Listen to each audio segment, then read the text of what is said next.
కలవనీకి వచ్చిందని చెప్పినా కదా. అయితే కలవనీకి వచ్చినాక ఏమైందని అంటే ఇదంతా రోడ్డు, ఈ రోడ్డు కాడ ఏం మాట్లాడుకుంటాము అని అన్నాడు. అప్పుడు హాస్టల్ ఉన్న 50 రూపాయలు పెట్టి ఉస్మానియా బిస్కెట్ ప్యాకెట్ కొనిచ్చిండు, ఒక మిక్చర్ ప్యాకెట్ కొనిచ్చిండు. పోయిండు ఆయన. పోయినాక ఇక మళ్ళీ ఊరికే ఫోన్ చేసిండు, జనగంలో మనకి ఇల్లు ఉంది రావే, జనగంలో ఇల్లు ఉంది రావే అని అన్నాడు. జనగంలో ఇల్లు ఉంది రావే, జనగంలో ఇల్లు ఉంది రావే. మేము ఏడ బయట కలవపోయేది, నిజంగా చెప్తున్నాం, మేము ఏడ కలవపోయేది. అయితే ఆ లవ్లో ఉన్నప్పుడే మళ్ళీ హన్మకొండలో ఒకసారి కలిసినాం. హన్మకొండలో ఒకసారి నా కోసం వచ్చిండు, వాళ్ళ చెల్ల తమ్మునికి రూమ్కి వచ్చిండో ఎట్లా వచ్చిండో నాకు తెలియదు, కానీ నాకు అయితే చెప్పలేదు. అయితే నన్ను హన్మకొండ బస్ స్టాండ్కి రమ్మన్నాడు. అప్పుడు నేను జీన్స్ వేసుకుంటాను, బాగా జీన్స్ టాప్స్ వేసుకున్నా.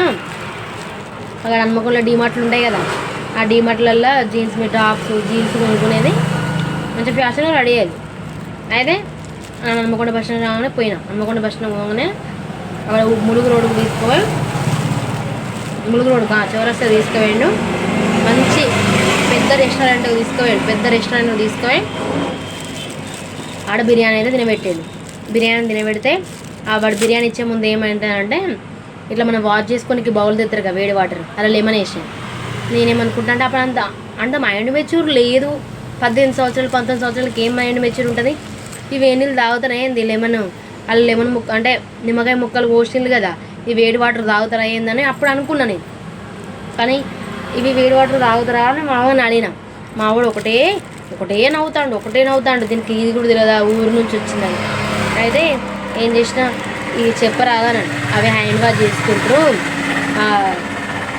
అది దాని పేరు వాష్ బౌల్ అంటారు అని చెప్పింది. ఇప్పుడు తెలుసు కానీ అప్పుడు తెలియదు. ఈ రెస్టారెంట్లు అవన్నీ నేను ఎప్పుడు తిరగలే కదా. అప్పుడు ఇంక జీన్స్ వేసుకుని పోయినా మంచిగా మనం తగ్గట్టుగానే ఆడిచ్చే వేడి నీళ్ళు ఆ నిమ్మకాయ నీళ్ళకి నాకు అర్థం కాలేదు. ఇక కడుక్కున్నాక బిర్యానీ తిన్నామా, ఎక్కడో అక్కడ పోయినాము.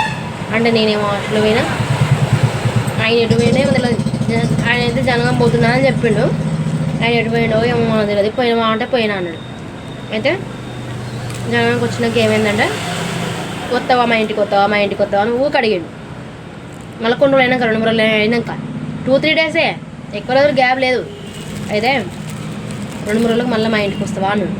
అంటే నేను నైట్ 8కు హన్మకొండ బస్ స్టాండ్లో ఎక్కితే జనగంకి వచ్చేవరకు 10 అయింది. ఆ 10 గంటలకు నేను జనగం బస్ స్టాండ్లో దిగితే జనగం బస్ స్టాండ్కి వచ్చిండు, రాలే అని కాదు. వచ్చి వీని దగ్గర బండి లేదు, ఏం లేదు. దొంగ నా కొడుకు జనగం బస్ స్టాండ్ నుండి సందులల్లో పోంటి తిప్పుకుంటా వీడికి వచ్చే వరకు మాకు ఆల్రెడీ నేను 10:30కి దిగినా కదా, 11 అయింది.